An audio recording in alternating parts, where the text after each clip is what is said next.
Dr. McNamara, you have an opinion? Anyway, we are a little bit short of time. So, do you think we should dilate it with a balloon for a prolonged period and have a look at it again? It could be a solution, and then you show us the final result. Okay, I'll see you after the lunch. All right, Dr. Khanna, thank you very much. Bye-bye. Thank you very much. Congratulations. Before you dispersed for the lunch, we had a residual stenosis in the subclavian vein, and I totally agreed with Dr. McNamara, who was not very much in favor of a stent, and he wanted a prolonged balloon dilatation. Next, please.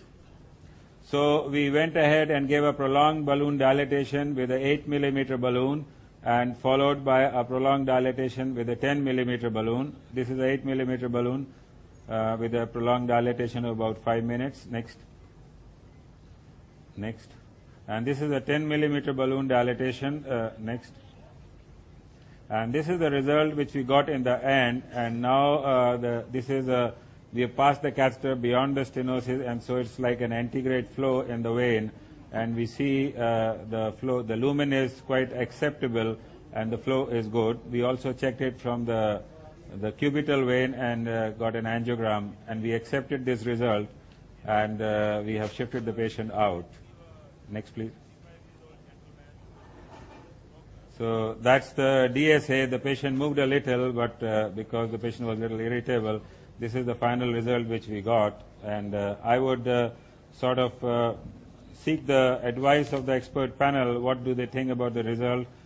Should we have gone ahead and stented, or this is a good result for the surgeons to make AV fistula on the right side?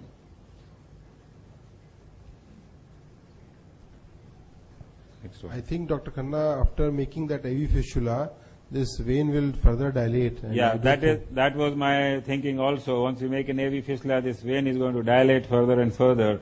And once we have a good flow here, this is a 6 French catheter, we at least have a 7 millimeter or 8 millimeter lumen right now. And I don't expect a lot of recoil after this, and I do believe that the veins would dilate after this. Next. I seek the opinion of other persons who may be interested to give any comment in this situation. Can I have a mic, please? Dr. K.R. Suresh from Bangalore will be asking some questions. Mic, please.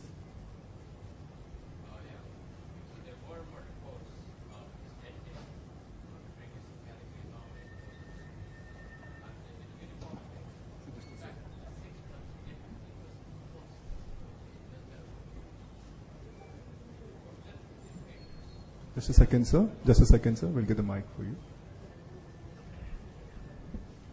Dr. Khanna, Suresh here. Can you hear me? Yeah, welcome. Okay. Good morning, Dr. Suresh. Morning. Welcome to New Delhi. Thank you. Thank you very much. Now, there have been huge number of reports which say that whatever you do in these patients, especially post-stenotic AV fistulas, there's a minimum of 50% restenosis in 6 months. Right.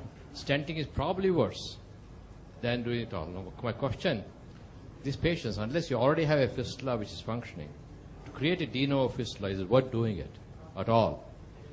We in our practice have stopped doing this because of a huge number of, and in our patients we can't keep going back and doing them again, unlike in the West. We got one shot. So I would rather create a fistula on the other side, or sometimes you can do some small surgery to turn the jugular around. That's not a small surgery. So I want to know the panel, if anybody would stent this continuously or angioplasty, because you got to go back and redo it, more or less. I would. Hello. I would totally agree with you, because if this patient, all the excess sites have been exhausted. You know, there's no femoral excess. There was a permacath there. There's no left femoral, left subclavian. This is the site only left where they want to attempt to make an AV fistula. But this patient definitely will require a prolonged surveillance and repeated procedures.